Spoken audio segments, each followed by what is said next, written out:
Welcome to the channel. This is Geauxgreddy and welcome to the 2021 FIA Manufacturers Series here on Gran Turismo Sport. Tonight, it's round number 8 and we're at Interlagos and we're in the Group 4 cars. Tonight, it's going to be a fuel saving race and I need to break this string of bad luck.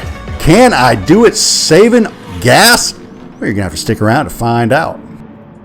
All right, before we get to the race, let's look at the points. Right now, my lowest score, 193, my highest, a 243.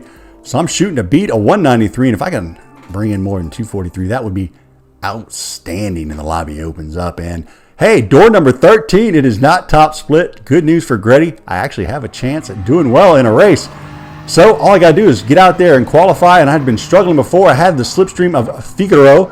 And as we're coming around the corner, I've got my gap set just where I want, and some dude in a Porsche decides he's just going to jump on in there. He's just going to just slip on in. And I'm like, well, okay, I guess that's cool. Not really, but all right. So go ahead and going to use his slipstream, and, well, yeah, it didn't work out so well because he goes off track here, and he does kindly back out of the lap. But, of course, I lose the slipstream of Figaro, which was what I was hoping for. So don't end up getting it across the line. I get a 138.542. But I can do better than that. I know I can. Even without the slipstream, I don't have much choice. Really not much I can do right now. So I just got to put my head down and try and put together a good lap so I get through the center S there without too much trouble. I wasn't quite as clean as I would like to have been. But I know I can't make it up the rest of the lap. I'm just going to have to, put in those corners that I know how to do. I brake right there before that, right about the 100 board. Get to the inside, get on the gas in third gear. Just stay on the curbstones there. Nice exit there. Now head down into the double apex right-hander here. Getting on the brakes just before the 50 board. Touching the curbstones. I want to stay inside. Take that tight line. And I stay in nice and tight. Brake there on the curbstones there by those skid marks on the left-hand side. Into second gear. Going to let it coast around the corner. Again, touching the curbstones. Early on the gas in third gear coming out.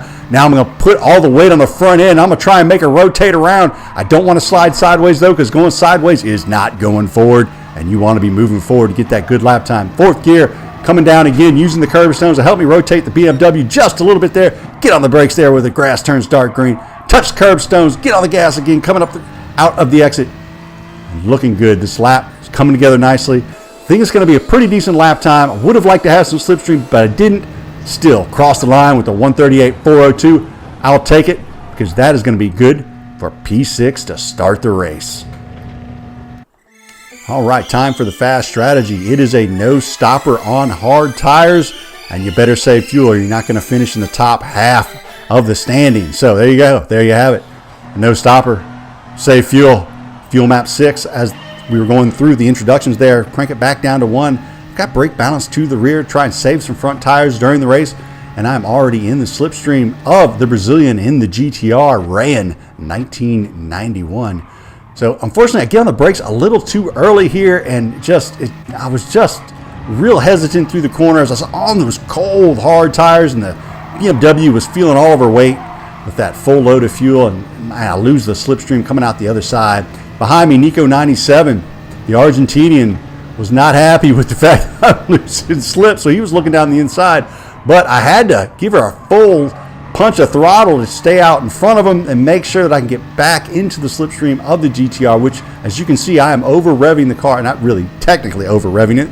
I'm actually shifting a pretty decent shift point, but I'm having to give it extra fuel to get back in the slipstream of the GTR. So a mistake by myself at the beginning of the race.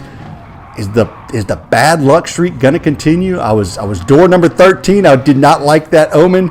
And my car, the graphics on my car, the livery, has number 13 on it. So it was a double 13 heading into this race. And I've just had nothing but bad luck in previous races, unforced errors, traction control, sliding sideways, doing just absolutely just numbskull-headed things to cost myself positions and times.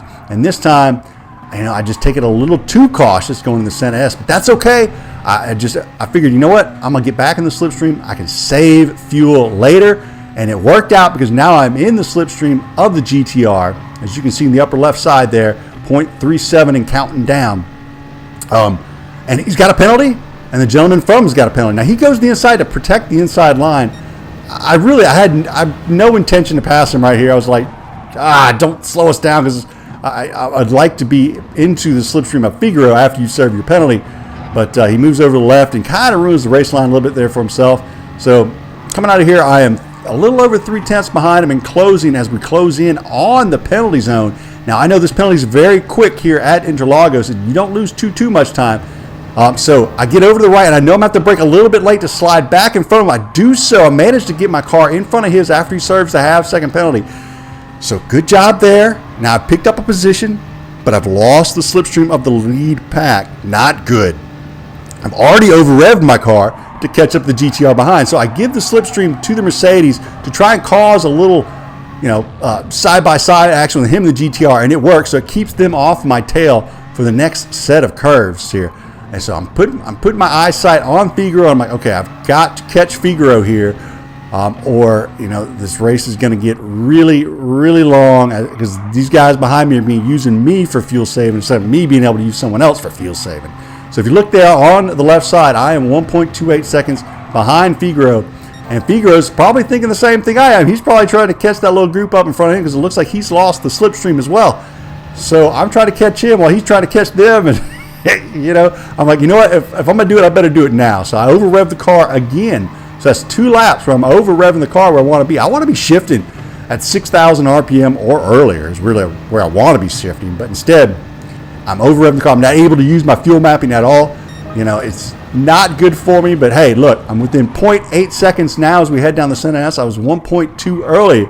So I really need to try and get a really good exit here. Get on the throttle. I stay full throttle. I have to dip off of it just a little bit as I come out the other side. Not exactly what I wanted, but not too terrible either. So now I'm closing in on him. As you can see, I'm now within 3/4 of a second, so I'm in the slipstream. So now I can get back to saving fuel. So you can see I lift there a little bit early, but unfortunately, looking down here, 11.2 laps of fuel left in the tank, but I have almost 13 laps to go. So I need to save another 2 laps of fuel during the race. So if we look again here at lap 6, 9.4 laps of fuel in the tank, and I've got almost 10 laps to go. So I'm still 0.6 laps down, but I've made up a good amount by just staying in the slipstream and shifting really early. Great thing about the BMW, a high torque motor, I'm able to shift early, maintain speed. Aston Martin, not terrible at saving fuel either. Not the best, also not the best on tires, but in the right hands, it can be quick around here. And Figaro's doing a pretty good job right now of just keeping me right there in that 6/10 of range. And I'm not wanting to push it. So now on to lap number 9. Again, I'm within the slipstream, but it looks like now we are starting to catch second and third position, which would be awesome if we could battle for a podium here at the end of the race. My luck might be finally changing, as we're more than halfway through the race and I have not screwed up anything yet. So fingers crossed that it stays that way. So as we come down into this sharp left-hander here, it looks like Figaro is now in the slipstream for sure of that group in front of me, because now he's starting to really pull away from me. The Aston Martin has really good legs on it.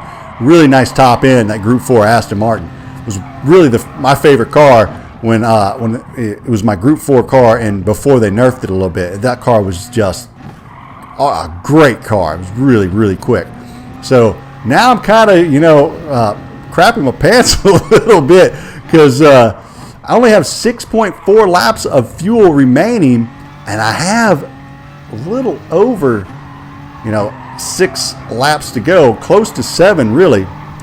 So I'm not in a position to burn fuel to stay in his slipstream, and it's like one of those decisions where I'm weighing. I'm like, man, when I cross the line, I'm going to need 6 laps of fuel to finish the race. I'm at 6 laps of fuel now. I've got a ways to go before I get to the finish line, and I'm already over-revving the car to just try and stay within the slip at all, but he is in that slip of the people in front. He just keeps pulling further and further away, even though I'm over-revving the car. I'm like, okay, this is going to be bad, because if I keep doing this and he keeps pulling away, I'm not even going to be able to finish the race. So I make a decision right here. I say, you know what? Nope, I'm not going to do that. If I come out of the center S, I'm not in the slipstream, I'm just going to save fuel again. So as we come out of the center S and we look over to the left-hand side, he is breaking away from me. So there's really nothing I can do. So I decide to save the fuel. So I do that for the next 4 laps. On lap number 13, heading down the center S. Once again, as you can see, they're starting to kind of group up there, which might start looking good for the old Gredster, as there's a chance, a possibility that they would slow down enough for me to start catching back up to them. So I'm kind of licking my chops here. I'm like, all right, I've got enough fuel, just barely. I'm right on schedule for fuel. I can't really over rev the car, but if they do something silly, which I see something silly happen as Figaro spins out of control, flies off the screen. Rip Figaro, get a Greddy pass. So I move up another spot into P4. Let's go back and see what happens there. So coming down the Senna S, Figaro is in an interesting position here. He can choose between the Jaguar and the Mitsubishi. Now, me personally, I would have taken the Mitsubishi because it's the slower car, and I'm in an Aston Martin. I don't want to fool. I don't want to tangle with the Jag at the end of the race. I'd rather be tangling with the Mitsubishi. But he decides to go with the Jaguar, which is a faster car, makes sense. But as they get in the braking zone, the Mitsubishi is just a hair too far over on the right, hits his rear bumper and sends him out. Does not wait on him afterwards. So Cantilever not waiting on Figaro after he punts him off the track. Or Greddy might have even had a podium, but that's between him and Figaro. There's nothing to do with me. So not sure what happened there, but that didn't look like the cleanest thing on the planet. So I don't know if there was some bad blood before that or not. No idea. But going on to the last lap, I was unfortunately unable to catch up to Cantilever. He and Skidoo or whatever his name is up there in P2, just too quick. My tires just too wasted. Not able to pull in on him. But however, I did get to change my luck streak this race. As we go from P6 to P4, I actually put in a complete qualifying, a complete race. I get a good result as we come towards the finish line. I've got the fist pumping in the air. I'm excited. And we crossed the line with a P4. Outstanding. It's a great race. For a fuel saver, it was about as good as I could do. Put in probably one of my best overall lap times. Overall race times for the race. Got 262 points. Smashed that 243 we had before. Put it in the bank. I'm taking that one, no doubt. Hope you enjoyed the race. Hope you enjoyed the action. If you did, hit the like and or subscribe. Come back, check out some more. For myself, Geauxgreddy, you all have a great evening. DJ Clean, take us out of here.